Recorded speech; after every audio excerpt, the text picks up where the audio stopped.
തിരുവനന്തപുരം വർക്കലയിൽ വയോധികനെ വെട്ടിക്കൊലപ്പെടുത്തിയെന്നൊരു വാർത്ത വരുന്നുണ്ട്. ഇന്നത്തെ ദിവസമെങ്കിലും ഈ വാർത്തകൾ സംപ്രേഷണം ചെയ്യാതിരിക്കാൻ, ആ വാർത്തകൾ ഉണ്ടാവാതിരിക്കണമേ എന്നായിരുന്നു നമ്മൾ പ്രാർത്ഥിച്ചത്. പക്ഷേ പ്രാർത്ഥനകളൊക്കെ വിഫലം. വർക്കല താഴെവിട്ടൂർ ചരുവള വീട്ടിൽ ഷാജഹാനാണ് കൊല്ലപ്പെട്ടത്. ലഹരി സംഘമാണ് കൊലപാതകത്തിന് പിന്നിലെന്ന് പോലീസ് പറഞ്ഞു. അക്രമി സംഘത്തിലെ ഒരാളെ വർക്കല പോലീസ് പിടികൂടിയിട്ടുണ്ട്. റിനു സീധർ ചേരുന്നു കൂടുതൽ വിവരങ്ങളുമായി. റിനു സീധർ, എപ്പോഴായിരുന്നു ഈ സംഭവം നടന്നത്? ലഹരി സംഘത്തിന്റെ ആക്രമണമാണ്, മാഫിയ സംഘമാണോ റിനു?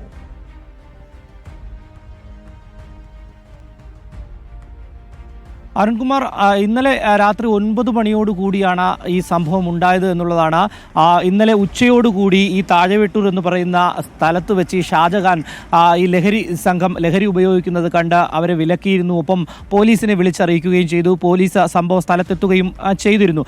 ഇതിൽ വൈരാഗ്യമാണ് ഈ കൊലയ്ക്ക് പിന്നിൽ എന്നുള്ളതാണ്. രാത്രി 9 മണിയോടുകൂടി ഈ താഴെവെട്ടൂർ സ്വദേശി ചരുവിള വീട്ടിൽ ഷാജഹാന്റെ അടുത്തേക്ക് ഈ മദ്യപ സംഘം അല്ലെങ്കിൽ ഈ ലഹരി സംഘം എത്തുന്നു. തലയ്ക്ക് മാരകമായി പരിക്കേൽപ്പിച്ചു എന്നുള്ളതാണ്. ഉടൻ തന്നെ നാട്ടുകാരെല്ലാം തന്നെ ഇടപെട്ട് വർക്കല താലൂക്ക് ആശുപത്രിയിലും തുടർന്ന് തിരുവനന്തപുരത്തെ ഒരു സ്വകാര്യ ആശുപത്രിയിലും എത്തിച്ചിരുന്നു. പക്ഷേ അദ്ദേഹം മരണപ്പെടുകയാണ് ചെയ്തത് എന്നുള്ളതാണ് നമുക്ക് നാട്ടുകാരിൽ നിന്നും പോലീസിൽ നിന്ന് ലഭിക്കുന്ന വിവരം. ലഹരി സംഘമാണ് ഇതിന് പിന്നിലുള്ളത് എന്ന് തന്നെയാണ് പോലീസ് പറയുന്നത്. സംഭവവുമായി ബന്ധപ്പെട്ട് ഇതിലെ പ്രധാന പ്രതിയെ വർക്കല പോലീസ് കസ്റ്റഡിയിൽ എടുത്തിട്ടുണ്ട്. താഴെവെട്ടൂർ സ്വദേശിയായ ഷാക്കിർ എന്ന് പറയുന്ന ആളെയാണ് പോലീസ് കസ്റ്റഡിയിൽ എടുത്തത്. കൂടുതൽ പേർ ഈ കേസുമായി ബന്ധപ്പെട്ടിട്ടുണ്ട് എന്നുള്ളതാണ് പോലീസ് പറയുന്നത്. അവരെ ഉടൻ പിടികൂടാനാകും എന്നും വർക്കല പോലീസ് അറിയിച്ചിട്ടുണ്ട്. എന്തായാലും വർക്കല SHOയുടെ നേതൃത്വത്തിൽ പോലീസ് അന്വേഷണം ആരംഭിച്ചിട്ടുണ്ട്.